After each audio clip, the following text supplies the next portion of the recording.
are a go. Very good, thank you.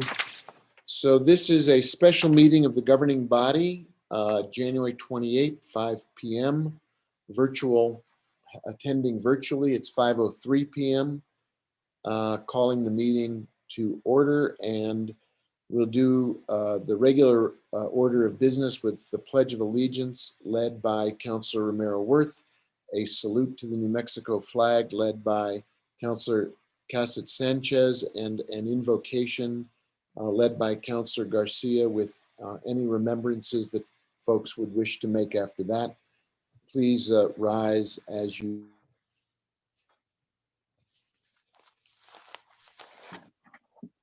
I pledge allegiance to the flag of the United States of America and to the republic for which it stands, one nation, under God, indivisible, with liberty and justice for all. I salute the flag of the state of New Mexico and the Zia symbol of perfect friendship amongst united cultures.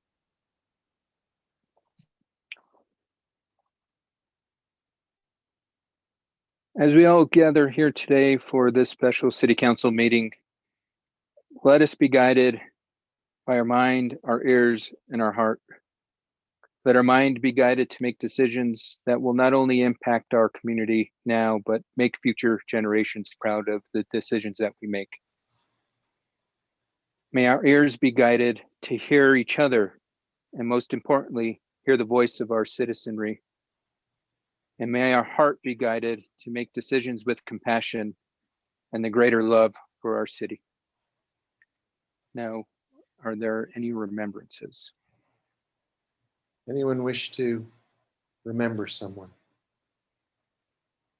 Well, as we did last night, let's just take a minute and keep in our hearts and our minds those who are taken from us by COVID and other tragedies, and those who are suffering in our community, and take a minute to think on their lives and on them and keep them in our prayers.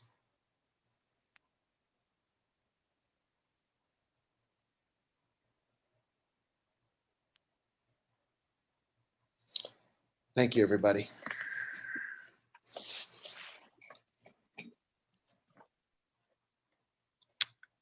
So with that, Madam Clerk, could you please call the roll? Absolutely. Mayor Weber, Present. Councilor Beta, Here. Councilor Cassett Sanchez, Here. Councilor Garcia, Present. Councilor Lindell, Here. Councilor Rivera, Here. Councilor Romero Worth, Here, Councilor Vigil Koppler, Here. Councilwoman Villarreal. Present. You have a quorum. Thank you. Item number 6 on our agenda is an approval of the agenda. Is there a motion to approve the agenda? So Motion moved. approved. Councilor Garcia moved to approve the agenda. Is there a second? Second. Councilor Lindell has seconded that motion. Madam Clerk, can you call the roll on that motion, please? Yes. Councilor Beta, Yes. Councilor Cassett Sanchez, Yes. Councilor Garcia, Yes. Councilor Lindell, Yes. Councilor Rivera, Yes. Councilor Romero Worth, yes, Councilor Vigil Koppler, Yes. Councilwoman Villarreal, Yes. and Mayor Weber. Yes, Motion has been approved. thank you.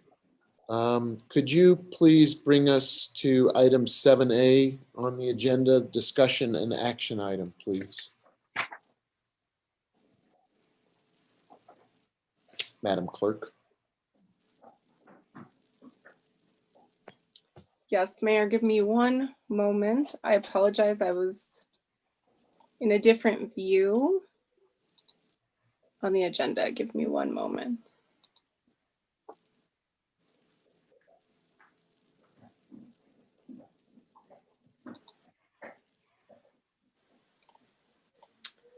All right. Agenda item 7A is approval to mutually terminate the exclusive negotiation agreement, ENA, between KDC Sienda Team Midtown and the City of Santa Fe regarding the Midtown property, formerly known as the College of Santa Fe and formerly operated as the Santa Fe University of Art and Design.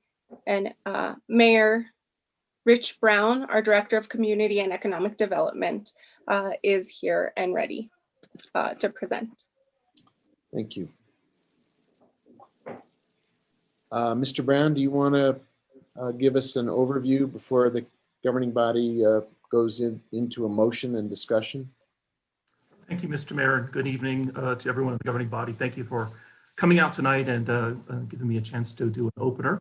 I wanted to do a quick backgrounder and then talk about what's happening next. And I've invited Andrea Salazar from the legal team to join us, plus Daniel Hernandez, who is our Midtown project manager, is going to join me for any discussion questions you may have. So in the beginning, in response to the city's broad solicitation for development, business ideas, interests, and proposals for the redevelopment of Midtown, we received highly professional responses that include 7 master developers. This was our request for expressions of interest, or what we call the RFEI. After evaluating the 7 respondents and interviewing 3 finalists, the Midtown Evaluation Solicitation Committee recommended a single finalist, Team Midtown, led by KDC Sienda. On May 4th, 2020, the governing body approved entering into an exclusive negotiating agreement, which we like to call an ENA, that granted some exclusive rights for the master developer to undertake a series of industry standard real estate studies and site assessments.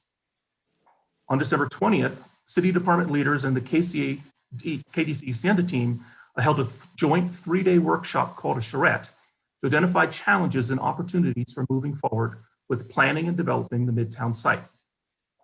A note for the public, charrette is really just a fancy French word that's defined as a meeting in which all stakeholders in a project attempt to resolve conflicts and map solutions.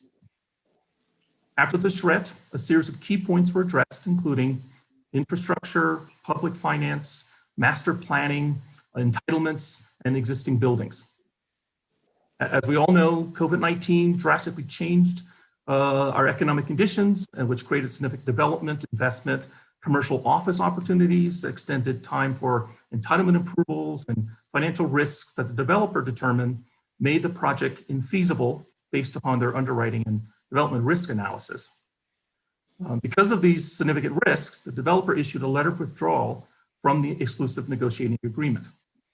And while both parties can submit a termination, your vote today is to approve or disapprove of our choice to also terminate the agreement. So part of our next steps will be to reconvene our RFEI Evaluation Proposal Committee to consider how to move forward with other categories of the proposals. We will come back to you, the governing body, on February 24th with a new recommendation. So what's coming next? Starting February 10th, we will submit bi-weekly public Midtown development updates with a full presentation with the evaluation committee on the 24th. Going forward, every month end, we will do a full presentation on these updates.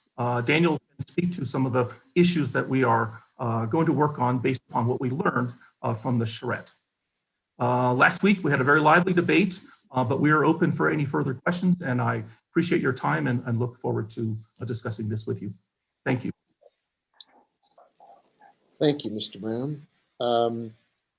Mr. Hernandez or anyone else, Andrea, Ms. Salazar, do you have anything you want to add, or we can take it up with the governing body, either advancing a motion and then having discussion, unless there's more to be added as the preamble. I think part of the reason that it's important to have this conversation is that we did have an executive session after which the conversation among the governing body members was let's have more public visibility, more transparency about the issues, and this is a chance for that to happen. And you may want to say some more or wait and get questions and respond as the questions come up.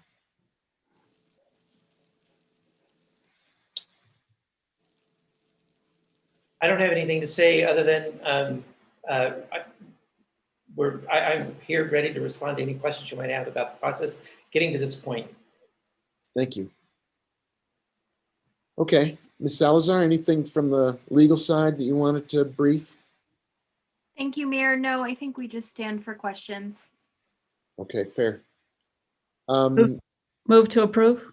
There's a motion from Counselor Merworth to approve the mutual termination. Is there a second prior to discussion? Second.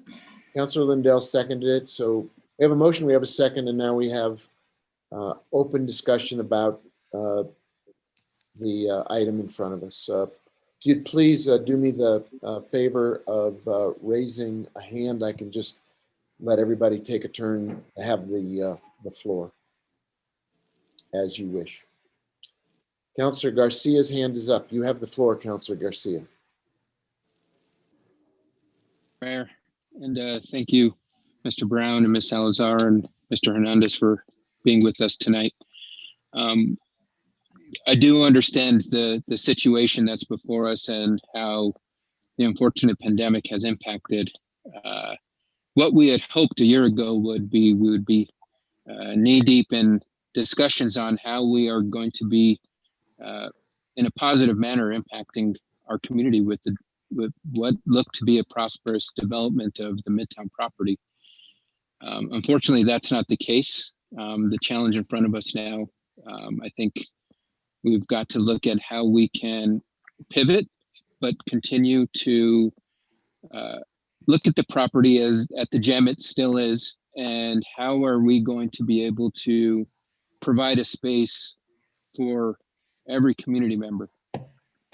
So I think that's the silver lining, in the sense the property is there. We are now faced with the challenge of how are we going to provide that opportunity for the community to own the space that is rightfully theirs. I do have some questions though, because as you mentioned, Mr. Brown, that KDC Sienda could ultimately bring forth their termination without our needing to mutually terminate this contract. And I guess my question is, what is the justification for us moving forth with the mutual termination versus having KDC Sienda terminated on their behalf?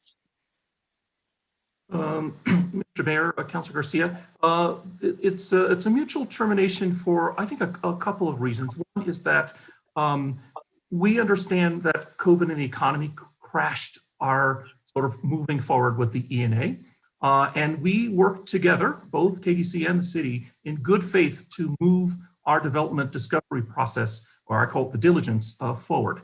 And so when we saw those unforeseen circumstances, and the RFEI, this expressions of interest, is still a live document, but we just felt that when they came to us, because it can in the agreement to terminate, we felt mutually that we understood what they're saying, and so we mutually would believe that if they would like to terminate, we agree to that point. And so I asked the leader from KDC Sienda that we mutually terminate this agreement, even though we both had the opportunity after the 6-month point to terminate each other. Thank you so much, Mr. Brown. So does that mean that we were looking at potentially terminating this agreement prior to receiving a letter from KDC Sienda? Or if we didn't receive the letter, would have mutual termination come up? Mr. Mayor, Councilor Garcia, that's a good question. We were not. We, as I said, were acting in good faith. It was our duty, because this was approved, to keep the process forward. That's why we actually instituted this SRET. So we were not coming to the governing body to say, let's terminate now. But when they approached us and told us about how it was unsustainable to succeed, we knew that they were going to terminate, and I spoke to them and I asked, could we do this mutually? I think that just is a good faith partner. That's why I asked about the mutual termination instead of just having that one side do it. It also allows us to then talk to other partners where they don't feel that we are a binary choice type of organization. Thank you so much for that, Mr. Brown. I really appreciate the clarification. I do have a question for our city attorney. Ms. McSherry, should we move forward with this mutual termination, do we give up any legal rights? Should we not enter this agreement and we let KDC Sienda terminate it on their behalf without our mutual agreement? Do we give, in a nutshell, do we give up any legal rights by doing so? Where'd you go? Mayor Weber, Councilor Garcia, I Caesar. raised my hand rather than unmuting myself, but I would like to speak in response. I couldn't follow you. You were moving all over the screen. In addition to raising your hand, your little Hollywood square was zigzagging all over my screen. So you have the floor, Madam City Attorney. Okay, thank you. Mayor Weber, Councilor Garcia. So if I understand your question correctly, Councilor, you're asking if as between those two options, are we losing something for the city as between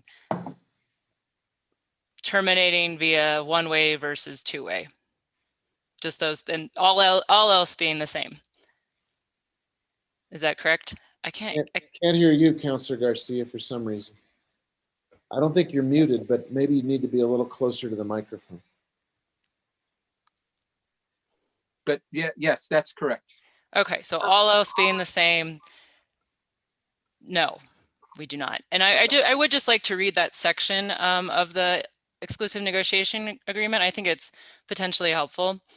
And it's 6.3, it's on page 14. It says, if after 6 months from the effective date of this agreement, either party concludes in its sole discretion that A, the project is not feasible, or B, that the negotiations are unlikely to result in the execution of mutually agreeable DDA, which is the disposition and development agreement that was contemplated as a potential opportunity at the end of this agreement, but not absolute. Then such party may terminate this agreement by delivering written notice thereof to the other party. The party shall work in good faith to find solutions and strategies that avoid a termination pursuant to this clause.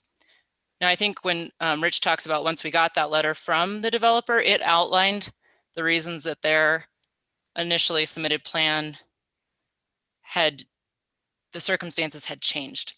So I think the city recognized that part B probably applied for us at that point after our charrette with the developer as well, that negotiations at this point were unlikely to result in a mutually agreeable DDA. And so spending more months to come to that conclusion wouldn't help anyone. Okay, great. Thank you so much for that, Ms. McSherry. I really appreciate that. I just want to make sure that one way or the other, we're not giving up any legal rights. I think, as I mentioned earlier, this property means a lot to this community, and I think a lot of us really saw a great future with this property, and I know that still is going to be the case. So as we move forward as a body, I just want to encourage us to ensure that we move forward in a transparent manner, in a manner that brings all community members to the table, and in a process that will allow for everybody to have a voice into what transpires.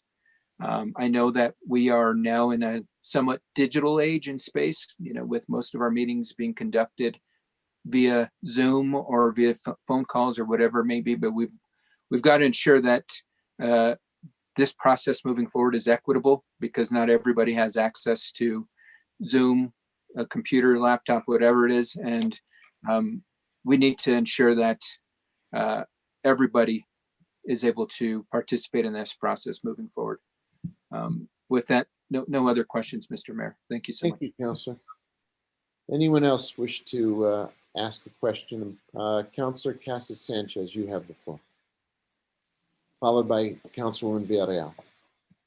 Thank you very much, Mr. Mayor. Thank you for our team for your work here. I know it's disappointing, but I understand that there were lessons learned that I'm hoping that we can really be applying. One question I have from the letter that KDC Sienda had sent to us, or Team Midtown had sent to us, regarding some of the challenges that they found. And one is in alignment of risk sharing. And in the letter, it indicates that the RFEI, sorry, the dog's whining. The RFEI indicated that there would be more financial risk sharing between the city and the master developer, and that finally in the ENA that they felt that that was pushed all on to the master developer. Now they did sign an ENA saying that that was what they could take. So there is that piece, but I am curious about what changes potentially happened between the RFEI and the ENA that they would make that statement. Mr. Mayor, Councilor Sanchez, I'm going to ask either Daniel or Andrea to sort of explain how that risk sharing happened. A lot of it had to do with the fact that during discovery, more things came to light in the discovery process, and all of a sudden they realized that maybe I needed more than $30 million to put in for a subsidy. So that's a part of it, but maybe I can have Daniel or Andrea speak and articulate that a little further. Yes, I'll take a first stab at it, and thank you for the question. Usually during this ENA period, this due diligence and feasibility analysis period, the public entity and the private entity come together to identify where potential gaps are going to be in the development process, especially when it's multi-yeared, multi-phased. So the public usually brings what public finance structures that they can bring to the table to the project. What I think we all encountered was that gap in what the public could bring and what the private could bring exacerbated. That gap got bigger because of the economic conditions of the times. And I think those risk conditions were beyond what anybody felt comfortable at this time for moving forward with the current structure of the ENA.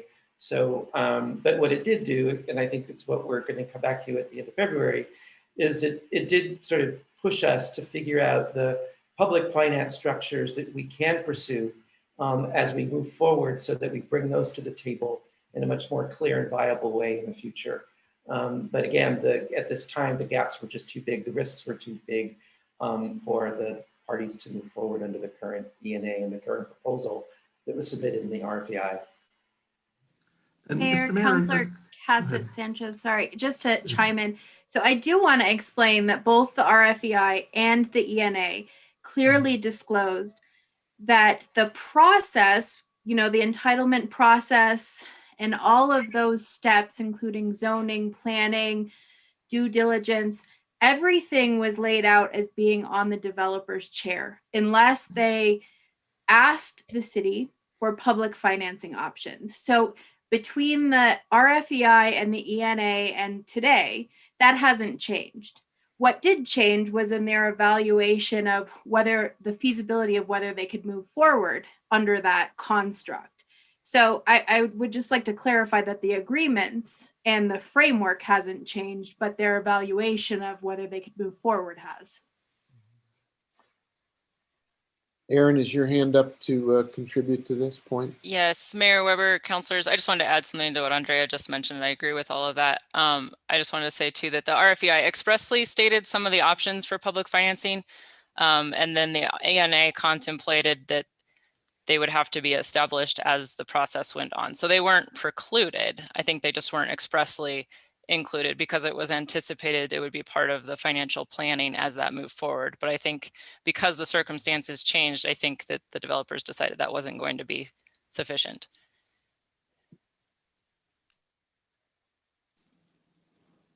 Okay, thank you everybody for providing that information. I don't believe I have any other questions, but as I said, it's disappointing. It sounds like we've learned a lot of lessons. I am very grateful that we will be having regular presentations, as Councilor Garcia had mentioned, and as we had all discussed last week, really making sure that this information is public. I think that at this point we should err on the side of an overabundance of information, that people don't want to hear about this anymore because we've given them so much information. Would be a good goal for us to strive for as we move forward. This is a really, this is still it's still an incredible opportunity. And sometimes the path to success takes a few unexpected turns. So I'm still hopeful. I'm still eager to keep moving forward with this and still working with this governing body and this team and the rest of our city staff that I know put countless hours in. I know the charrette was a lot of hours for our staff. And so I really do want to thank all of our staff for the numerous hours of work that they had put into this. And we will continue to move forward to make sure that those hours are not wasted. Thanks so much. Thank you. Councilwoman Villarreal, you have the floor. Thank you, Mr. Mayor. And thank you to our city staff and team for diligently working through this process. I think it was beneficial for us. I think my disappointment is just realizing there's a lot of nuances to the type of groups we work with. And I think what was hard for me, and as you know, I didn't support KDC, is I didn't feel like their past experiences were congruent with the community and cultural context that we're working in. And that always stayed with me, even with the conversations I had after they were selected. Just didn't feel like their vision was what we were envisioning. So that being said, I think this has given us an opportunity to see more clearly about our challenges and the opportunities we have on the campus. I do have full faith in our city working groups that will continue working on this. I also think this gives us an opportunity to have a stronger and more intentional community engagement process that's more transparent. And I think it could be stronger than we were doing in the first phase. So I think that's important. And also, I think this gives us an opportunity to continue working with those local partners who do have a better understanding of the local context and also our local needs. And I had supported those partners since the beginning. So I'm hoping that they will continue being part of the process and still be interested in being partners with us. So the one question I just wanted to make sure to clarify with staff, and I had asked a few other questions that were helpful. If Director Brown could just reiterate this piece. I was concerned about the data that was collected by KDC and the research that was done, and to make sure that we would be able to have that transfer over to us amicably, or that we already have that data so that we can utilize that moving forward, and that there wasn't anything proprietary that they are keeping that we wouldn't know about. Mr. Mayor, Councilor Villarreal, thank you. The data, I think, or data you could be described as the discovery process was their, I don't know, their work product themselves, but the charrette is really where we got a lot of data. That's really why we put the charrette together, because open sharing of that was where we were going to collect what was the challenges, what were the opportunities. So we have all that information, and it helps us to inform us how we need to move forward. And we have all these development special tactic teams that Daniel's been working on. I think there's 9 of them. And so we have enough data from them, and we're not expecting any sort of analysis work because they really didn't share or submit anything that we could say, we want that now. But we did get what we believe we needed moving forward with the charrette program that we have. That's good. I just want to make sure there wasn't anything that was left that they kept to themselves with the hopes that maybe later on they would jump into the game again. I think that the charrette, given that you all took so much time with that, was very helpful for us. So just want to make sure that we have what we need as we move forward. And I know we'll get more information and decide how we want to approach the next steps, but that's all I have. Thank you. Thank you. Thank you. Councilor Vihel-Coppler, you have your hand up. You have the floor. Thank you, Mayor. I wanted to ask a follow-up on Councilor Villarreal's question. Could sharing of that data that they produced on their own be a condition of our approval? Mr. Mayor, Councilor Vihel-Coppler, they didn't share any data in the beginning, so we don't know what data they have. And data, as I think could be defined, is probably data that they've given to their bankers to try to get financing. There is no data on zoning. There is no data on infrastructure. There is no data on housing start trends. There is no data of that nature. And so the only data I think that would be called data would probably be their sort of backroom meetings with trying to find financing. And that data was never shared with us. So we don't expect to get that from them. And I could be wrong, but I'll let Daniel expand upon it. But I think that's the only thing you could define as data. Well, I guess I'm thinking more of their inspections. You know, the underground things, the conditions of the buildings and whether they'd be rehabitable.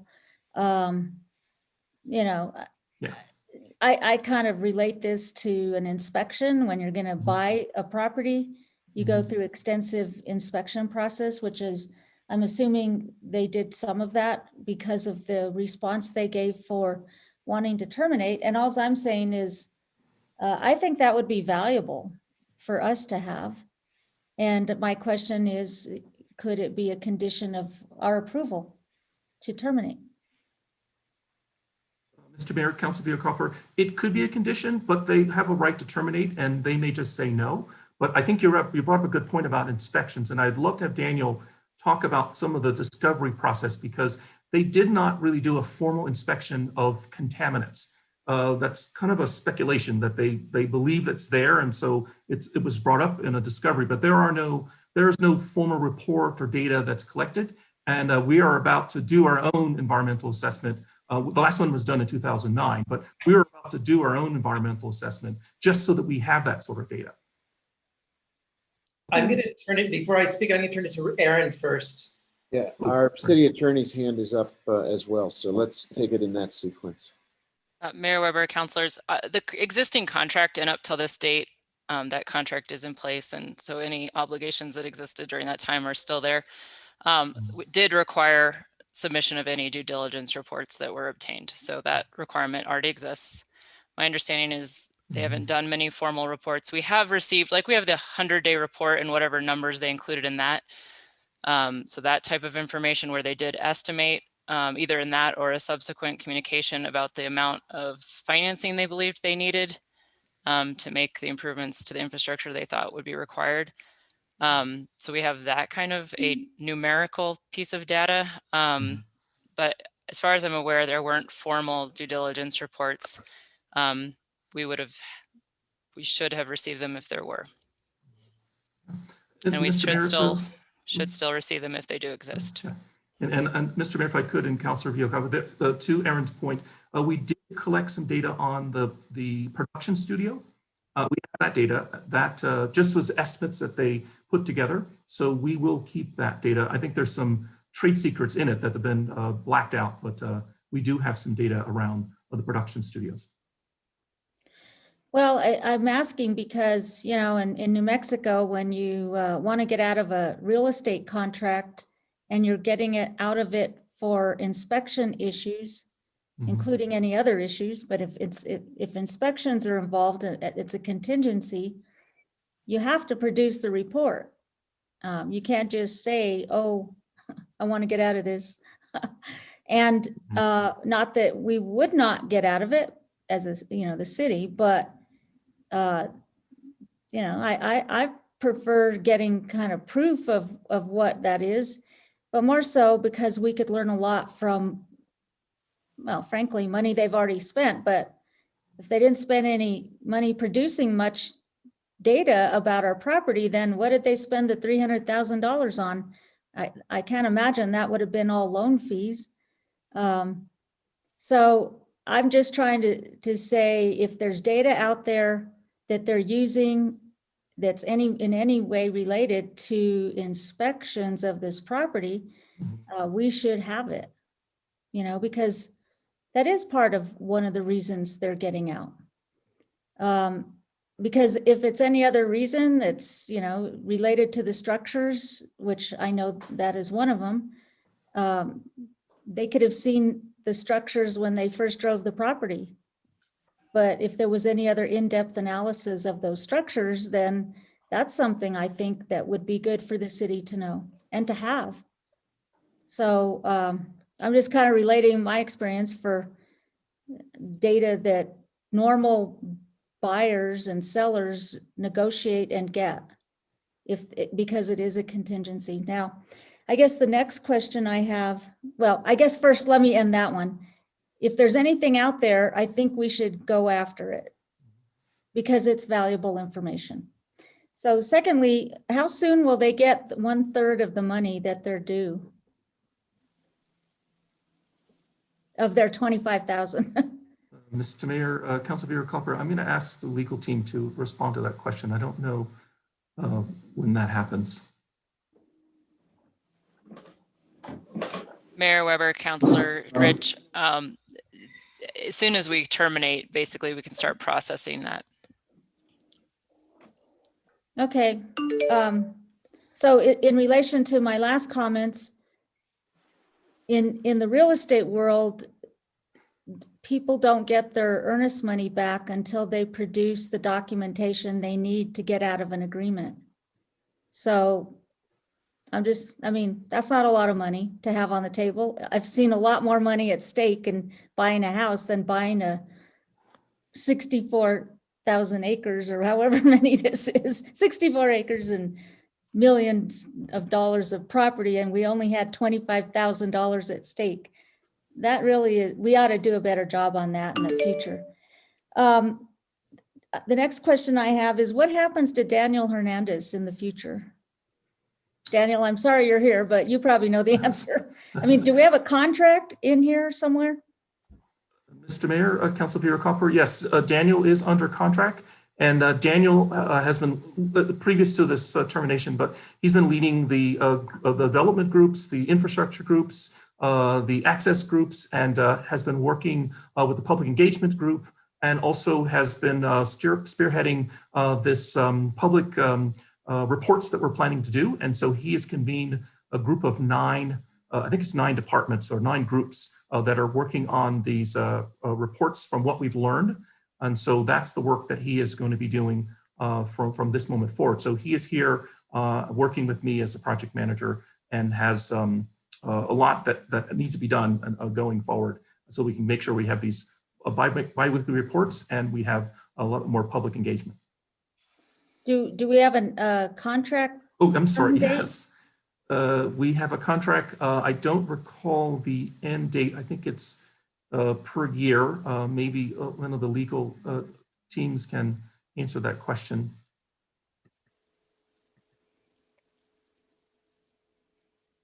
Oh, sorry, Councilor, Mayor, Councilor Vihil Coppler. So we have a contract with Mr. Hernandez, and it's tied currently, I believe, to the entire RFE process. So he is our project manager during this entire process, regardless of what master development team, or if we're negotiating with a master development team.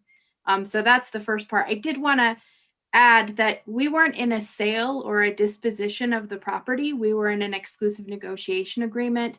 And based upon that, we weren't in earnest money or any type of sale. So the due diligence reports and all of the information that was provided had to do with our exclusive negotiation agreement, which talked about moving forward in good faith. So we were never to the disposition phase. So relating it to a real estate project where we're at the termination of an actual real estate agreement, we weren't quite there yet. Just to clarify. I understand that, but because of the low amount of money, it makes it easier to get out of something, whatever it is, and we were in some kind of agreement. I don't mean to portray that it is a purchase of real estate, and I know it's not exactly like buying and selling a house, but I think we can learn something about this, to proceed to the future, where there's a little bit more reason not to get out of an agreement in a way. So that really isn't a lot of money. Maybe next time we keep it all. I don't know. So the next question, it's not a question. I see, this is disappointing, but I see it as a new opportunity. We have a lot more information now than we did when we went into this. And I look forward to that. I look forward to solving this issue we have about what to do with this property, and hopefully continue to work on something that's really good for Santa Fe, good for people. The uses can be good for people that live here, maybe perhaps even solve some of our housing issues. I'm very interested in that component and will continue to be. And like the other counselors that spoke before me, I am wanting to see a lot more public meetings on this, not so many executive sessions. I think we need to be a lot more transparent than we were when we started out, especially for us, because as I told someone the other day, we didn't even really know how the details of how things were going when we first embarked on this. You know, everything seemed to be held behind closed doors, even from us. So I don't want to see that kind of process in the future. I don't think it works for the public. I think this, as I mentioned before, the fact that we are in a termination of this agreement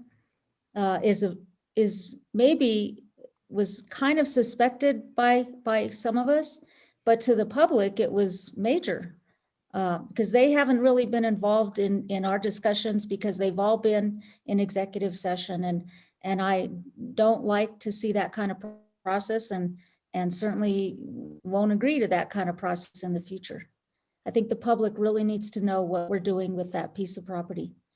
So I appreciate all your work, Rich, the city attorney's office, and Daniel. Hopefully we can go forward and maybe something even better will happen. Thank you. Thank you. Thank you, Counselor. Others who want to either ask a question or speak to the proposed agreement? Counselor Garcia, your hand is up. Thanks, Mr. Mayor. And just because I don't think we got a clear answer for Ms. Vigil or Councilor Vigil Koppler's question of the contract with Mr. Hernandez, it's set to expire June 30th, 2022. Thank you. I have a, speaking of Mr. Hernandez, I'm glad you're with us tonight. I think there is a sense that several of our council members and members of the public have expressed that a feeling of disappointment in this outcome with this master developer. But there's also been, as Councilor Vigil Koppler just said, and others have said, other opportunities that present themselves. You've been through complex urban development projects in a number of different parts of cities and communities around the country. I wonder if, just for a kind of an essay question, how unusual is it for things not to go as, quote unquote, as planned with one round of conversations with one master developer? How often are there these kinds of bumps in the road, twists, turns, changes in and pivots? It seems to me, from what I've seen in my life in urban development, this is really not, it's not only not unusual, it's often the case that things need to be reconsidered and alternative options evaluated.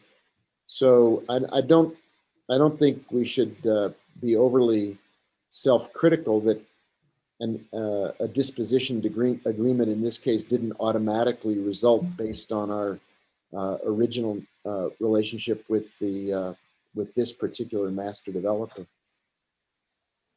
Yes, thanks, Mayor. I think that's right. You know, there have been so many projects where it could have been worse. I've seen projects where a city actually has gone further into contract with the developer, and the momentum is built around the developer is going to do the work, and they find that the project isn't feasible, and it unravels completely, and then it really loses a lot of trust. You lose a lot of public trust. And the site becomes sort of like untenable from other developers' perspectives. The value of having this exclusive negotiation agreement period was that it allowed a lot of ideas to unfold. And so both parties can discuss what the big challenges were, and people can then walk away from the exclusive negotiation period because of risks that one or both parties felt like they couldn't overcome. So there's a lot of value in this framework that we decided to do, this exclusive negotiation period, because of that learning opportunity. And if there's anything that a city can do, which is what everyone is doing tonight, and the teams within the departments are doing, is taking the reins and saying, all right, what are the major things that we learned? How do we re-enter into this process again, much stronger based on what we know? And that's what's exciting. And so we'll, like we said, we're planning on doing these bi-weekly presentations. We're going to come back to the council meeting in late February, really tackling those big issues that we heard in a much more confident, clear way, hopefully as simple and clear as possible, because I know everybody has a lot of other things on their mind, but that's our objective. So again, just in direct response, it happens. No one wants it to happen, but it does, and it did. And the good part about it is the two parties are about to part amicably, and we learn from each other. So I think we're in a good position. I also want to just pursue one other issue with another issue with you, which was the point that I think was a good point really raised by Councilwoman Villarreal, which is we have a very strong group of local teammates who were in not only with this particular master developer, but have expressed interest with some of the other teams. And I know that while we're not negotiating with anyone, because we still have been bound by the exclusivity of our arrangement with Team Midtown, you and Rich and others have been available for conversations with some of those very strong local advocates. Maybe it'd be worth a minute to talk about the residual goodwill and optimism that exists with some of those local partners and teammates, and the fact that they are still very deeply committed to and engaged with Midtown. Yes, so one of the reasons, just for the public to sort of understand, one of the reasons why Team Midtown was was a finalist in this process was the majority, if not 100% of the team below the two leads from KDC and Sienda were local partners. If not directly in Santa Fe, they were in New Mexico, which provided that contextual sort of knowledge and experience that Councilor Villarreal mentioned. So we wanted to protect the integrity of the process and their commitment that they all went through this long process, through the submission of a proposal and response to the RFEI. So Rich and I spent time around Christmas and right after Christmas, right after the charrette, because many of them participated in the charrette, but there was a lot of talking, and so we didn't get to hear from everyone as much as we would have liked to. So Rich and I followed up and say, we're so glad for you participated in the charrette. We just want to follow up if there's anything else that you wanted to say to us. And since then, we've spoken to many of them as well, who basically have told us directly, look, this is Santa Fe project. We are in Santa Fe. We are totally committed. We understand that there's bumps in the road, and we want to make sure that that you know that we are wanting to continue moving forward with the redevelopment of the site, working with the city in whatever way that we can moving forward. Please keep us informed how we can do that. So it was really exciting actually just to get that sort of message from all of them. And these are the developers and the organizations that are in town, the universities, local community college that really are still committed to doing something great at Midtown. So it was really good that they're still at our side and allies and really interested in working on the project. Thank you. Councilor Maraworth, your hand is up. You have the floor. Thank you, Mayor. I just wondered if, I think Daniel would be the appropriate person. Just to, again, I think this is helpful for the public to understand where we are, where we've been. And so it's maybe a moment to just go back a little bit. And can you speak to why the RFEI process was the one that we decided to pursue, and what the strengths of it are, and how that process works? Because I think it addresses some of the concerns that have been raised tonight around transparency. And I think we're all interested in being as transparent as possible. And I want to make sure everybody understands this particular process and why it was selected, what the benefits of it were, that made it a path that we thought we should go down. Sure, thank you for the question. It's a really good one to sort of rethink, remember how this started. When I started working with the mayor's administration and with the city councilors, when I met with them individually, there was a deep concern. There was a lot of talk. I'm getting a call from so-and-so and they want to do something there. I'm getting a call from so-and-so and they want to do something at the site. And there was a strong commitment from everyone that I spoke to within City Hall and the mayor's administration was that we don't want to do anything behind closed doors, make decisions without some public understanding of how people are actually going to get involved in the redevelopment of Midtown. So that was one thing. So we wanted to make sure that we had a process through which people can then submit in a public way their proposals or their ideas for the redevelopment of the site. And the second one is that we knew that we didn't want to sort of put out the standard request for proposals meaning that, oh, I know exactly what I'm going to do there, and this is my proposal, and this is what you're going to say yes or no to. We didn't want proposals in that form. We wanted people's interest and their ideas. So rather than calling it RFP, a request for proposals, we called it a request for expressions of interest, giving it just a little bit of a lighter idea, like, you know, give us your proposal, but it's your idea, which we anticipate working with you through a long process with the public to really refine it and build on it. But we want to understand your underlying ideas to, you know, if you want to build, making this up, but you want to build a high-rise there, you want to build a Home Depot, or do you want to build a great mixed income neighborhood? And what does that look like to you? So we were able to evaluate their interest and their ideas as part of the evaluation process. So the RFEI is really basically an RFP in many ways from a procurement process.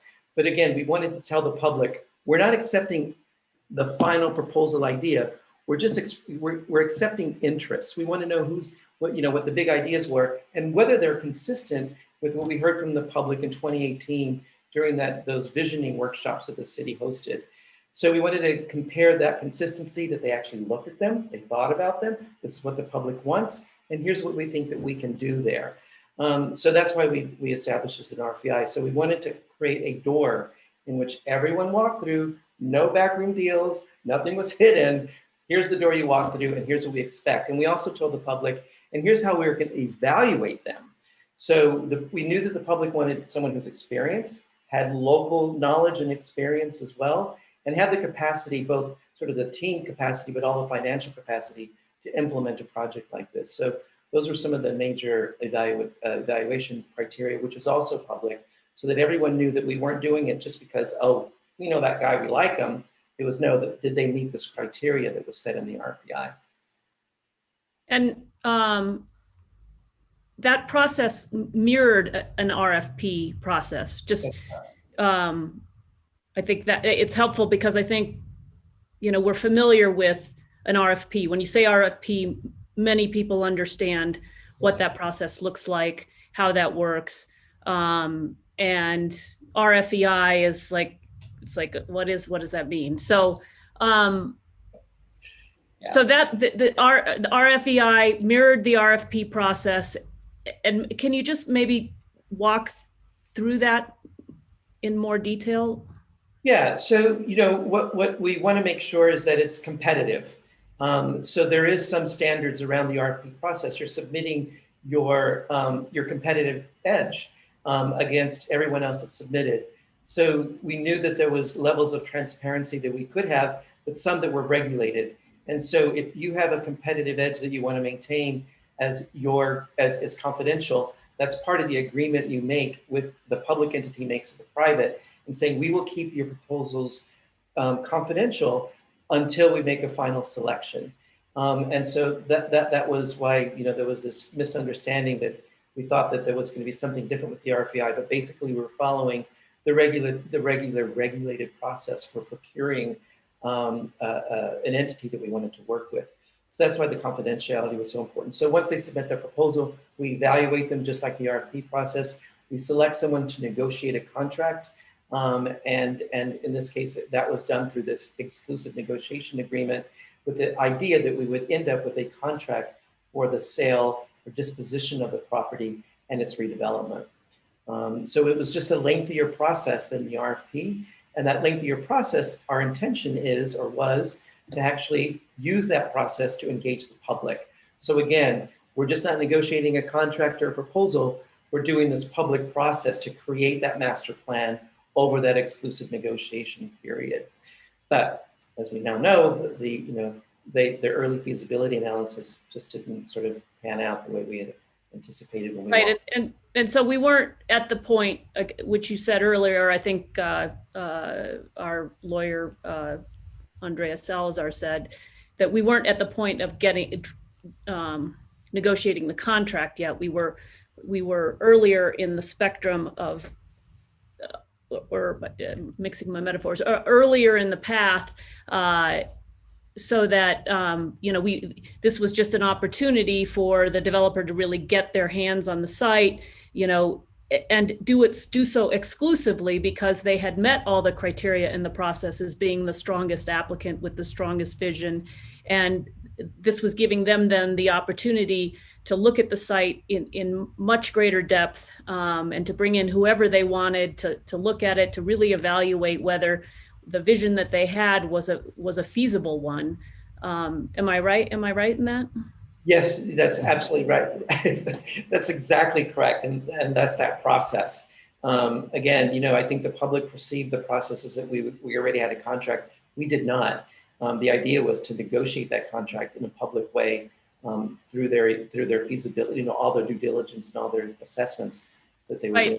So if we had gotten through this process, this ENA process, and they had, the buildings had been in good condition, and the, infrastructure had been great, and the economy had been wonderful, we might, be talking about taking that next step of actually negotiating a contract, which again, gets us, I guess, further down the line with this particular group.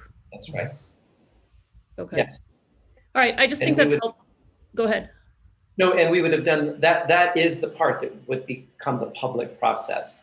The phasing, how many residential units, what commercial development, or what type, what happens to GARS, all those kinds of questions would be part of that process for developing that contract. And wait, and you just said something, and that would have been a public process.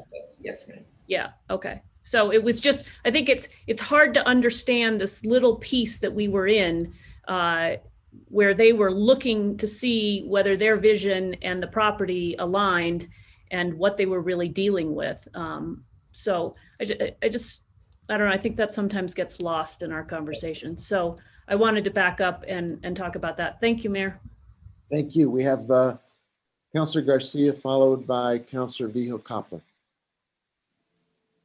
Thank you, Mr. Mayor. And I guess a quick follow-up question on the topic of the RFEI. Are we handcuffed to continue this process? And I guess that's a question maybe for Rich or Daniel. I don't. I would say Aaron or Andrea is better to answer. Okay. Yeah. All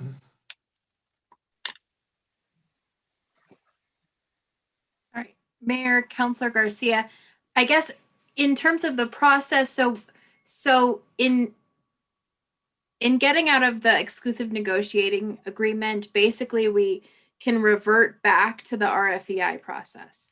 So there are several options, and that is what will be evaluated and presented back to the governing body. There are three potentials. There's the termination of the request for expression of interest process.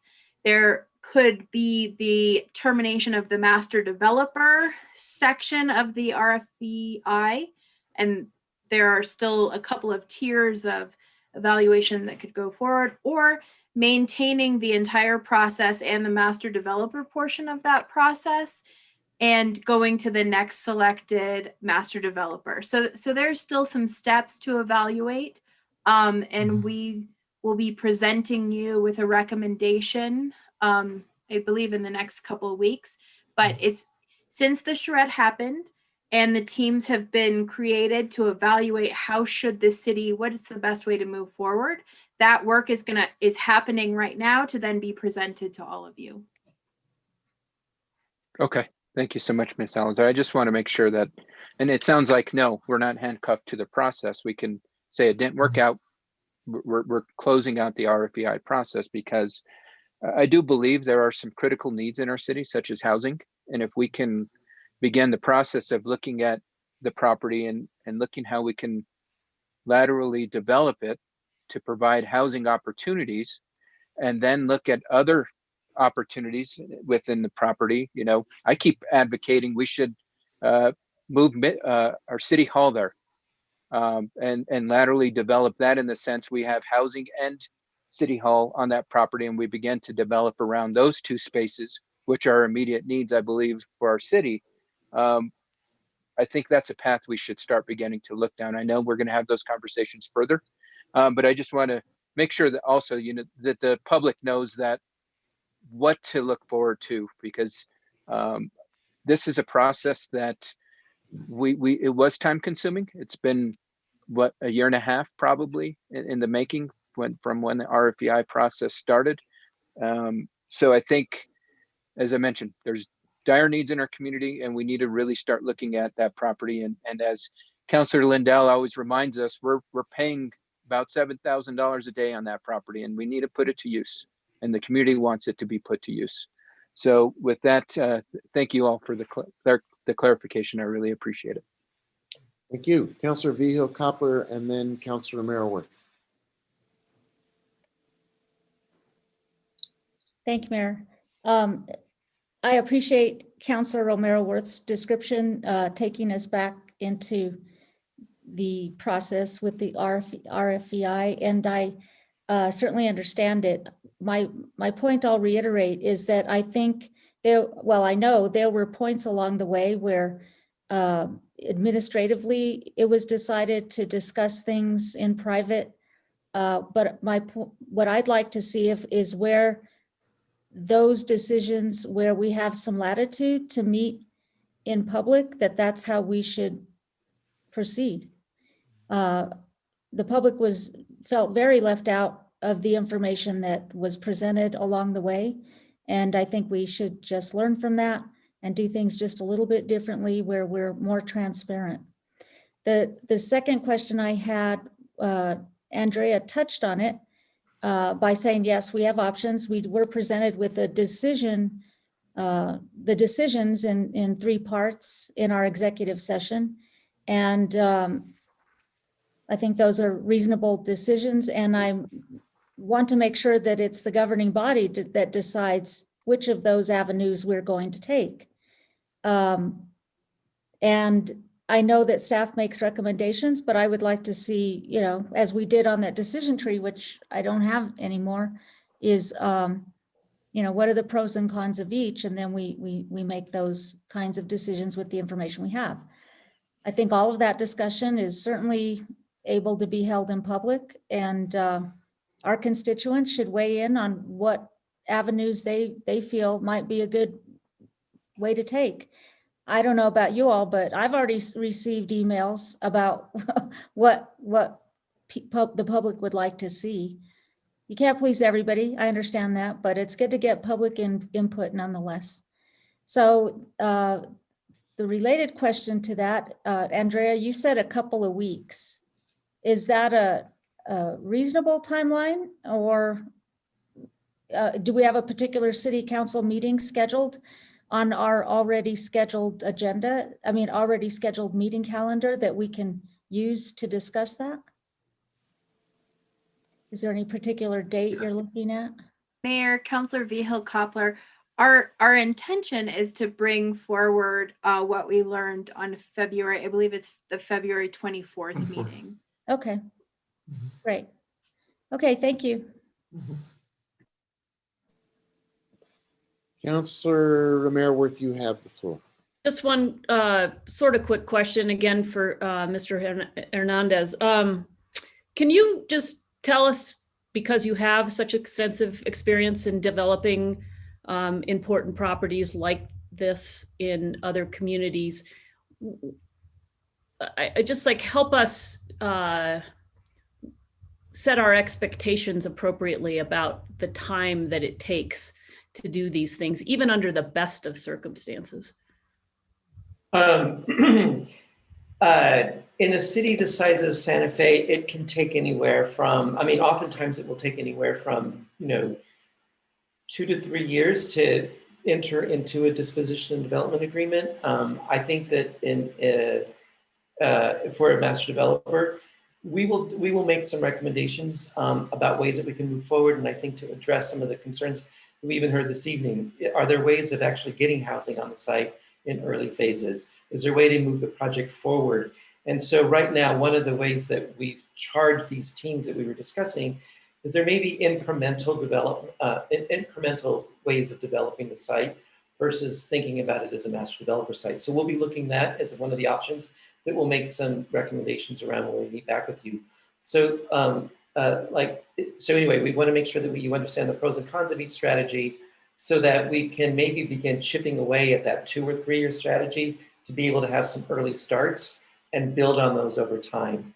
I think everybody agrees that that's probably what we want to start looking at as the proposal for moving forward.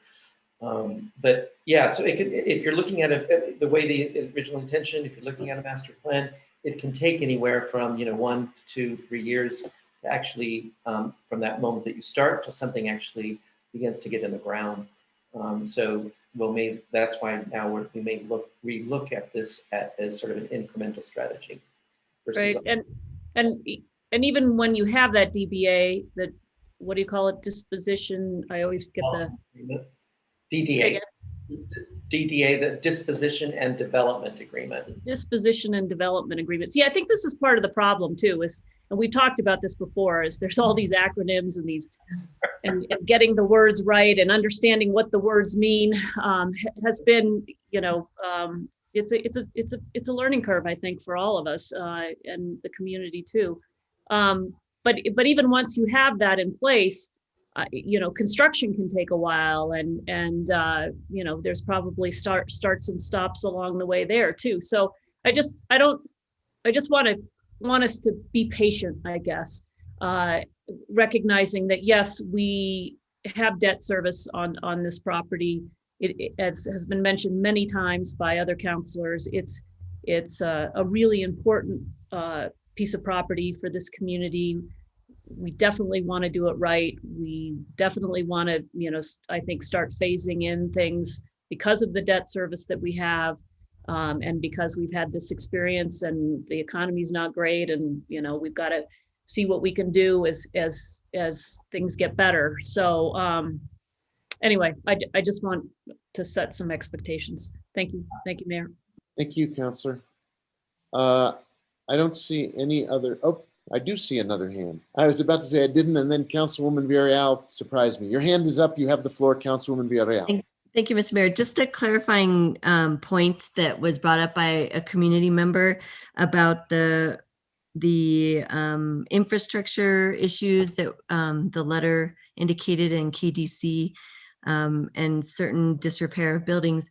Can you, from my understanding, some of the disrepair and some of the deferred maintenance of those buildings was prior to even the city taking over the campus. This was what we discovered, and maybe you can clarify that some of those structures had deferred maintenance when the university was in control of that property. Can you make sure that I understand that correctly?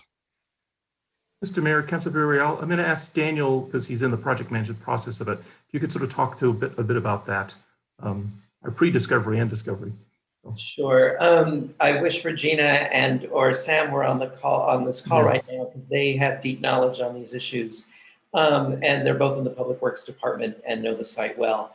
So yes, there were pre-existing conditions when we took over the site. There were, and we're still dealing with them. And so it's part of the way that we're thinking about the demolition strategy and the decommissioning strategy for some of the buildings that just have some issues in them that are just probably not feasible to take on, and maybe a demolition strategy would be best.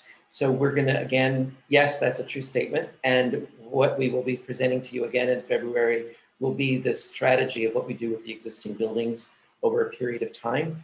And, ones that have demolition, potential rehab reuse on a temporary basis, and then ones that are clearly permanent buildings that we want to see and live in Midtown in the future. So we'll be making that presentation to you as well. Good to know. And simultaneously, we've actually put in quite a bit of money to make sure that buildings and structures are safe. Yes. And that we're doing any kind of reconnaissance we need to along this process. So it's not like we haven't put any money into this Yeah, no, part of the infrastructure.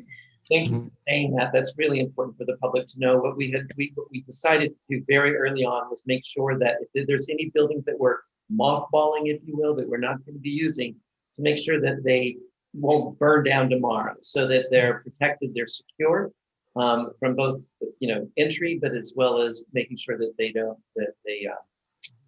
that they're not going to be damaged through any other sort of natural causes. Great. Yep. And Mr. then Mayor, Council, sorry, Yes, if I could add, I also wanted to, and the finance people aren't on tonight, but we have a very strict risk and insurance policy that we have been following before the ENA went into place. And so Daniel had mentioned something about decommissioning some of the buildings, but we did make sure that if we decommissioned them, that they were in a space where they were not a deterrent or unsafe for others. So that's a correct question to ask. Right. Okay. That's good to know. And then I was just thinking about that data research question I had, and I do recall that staff during your charrette with the team, there was an invitation for Stantec, one of the partners, to join you, and there was information they shared on the developer's dime for them to actually give us additional information. I don't know if it was strictly about infrastructure, but can you just remind us what Stantec provided for us?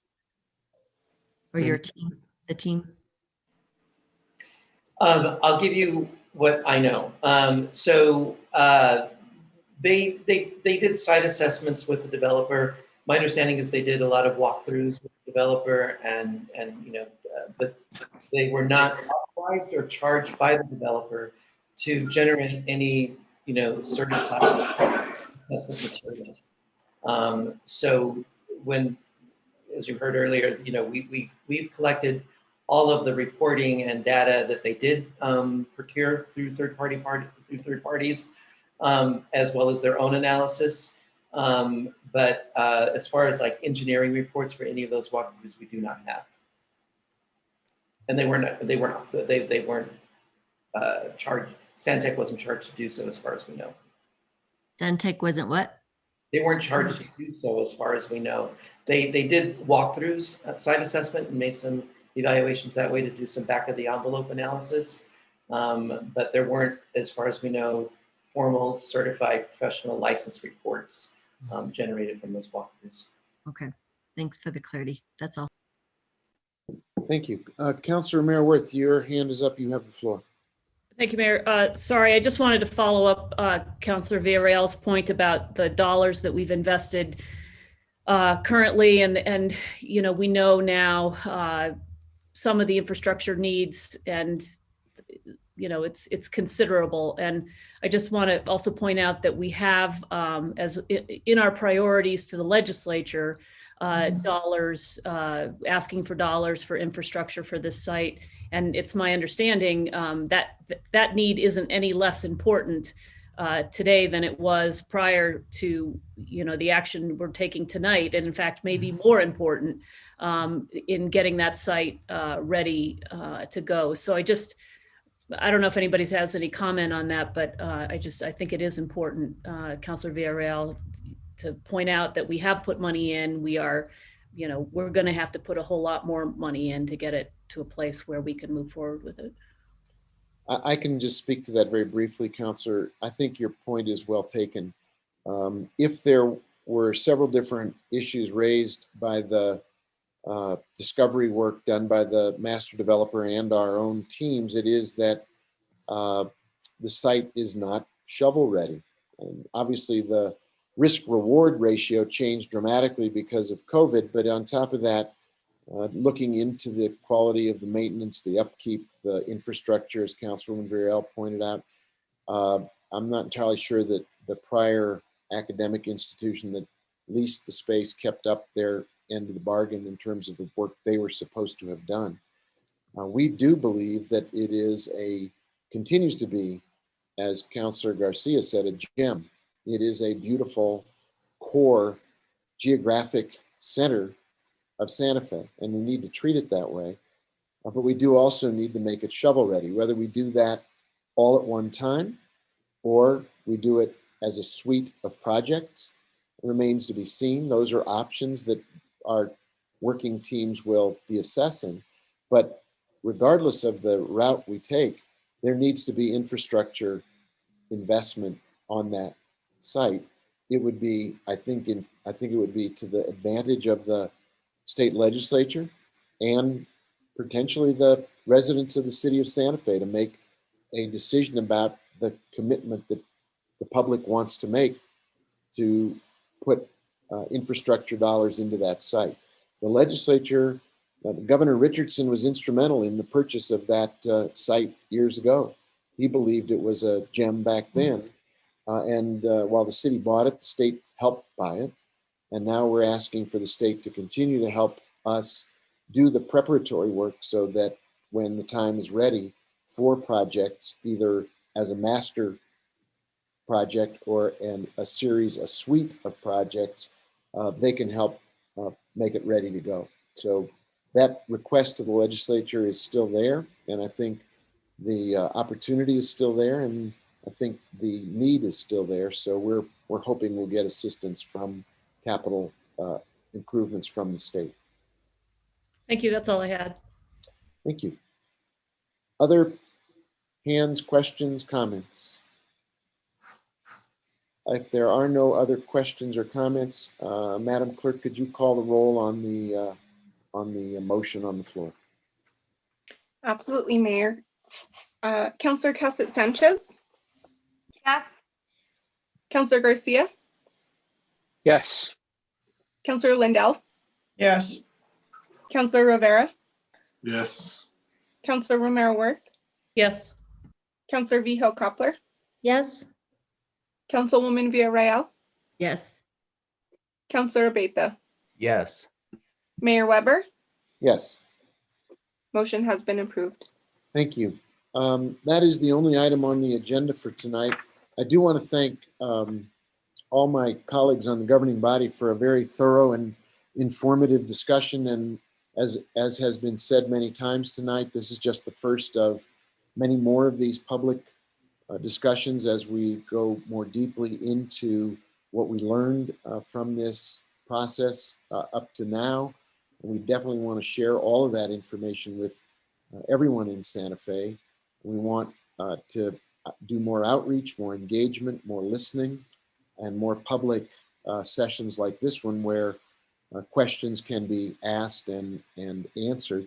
I think different members of the governing body are getting different emails from different folks raising these questions or advocating for different uses. If you do get an email that would be useful to share, please do get it to either Rich or Daniel so that we can all benefit from the input that you're getting privately through your email channels. Those are all good voices to be listened to. And so if you are getting people suggesting things individually to you as a council member or to me as the mayor, I will pass those forward to Rich and the team so that the teams have the benefit of that input as they continue to do their work. That's a good form of transparency as well. Thank you, Rich, and Ms. Salazar. Thank you, Daniel, for being with us tonight. Thank you, council members. The meeting is adjourned at 6:22. Thanks, everybody. Thank you. Thank you.